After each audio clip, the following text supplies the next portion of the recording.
তো হাই, আমি রেশমা।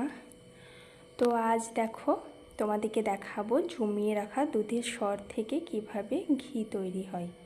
তো প্রথমে একটি বড় পাত্রে জমিয়ে রাখা সরগুলো দিয়ে দেব। তো দেখো হাতের সাহায্যে মেল্ট করে করে মাখনটি বার করে নেব। তো আমার মাখনটি অলরেডি বেরিয়ে গেছে। তো এরপরে মাখনটির ওপরে ঠান্ডা জল দিয়ে মাখনটিকে রাউন্ড শেপ করে একটি অন্য হাঁড়িতে নিয়ে নেব। তো এরপরে গ্যাসেতে গলিয়ে নেব মাখনটি। তো দুটি লেবু পাতা দিলাম, খুব সুন্দর সেন্ট করে, ধুয়ে দিয়ে দেব। তারপরে দিলাম 1 চিমটি হলুদ আর 1 চিমটি নুন। এটা হলুদটা দিলাম কালার আসার জন্য, নুনটা স্বাদের জন্য।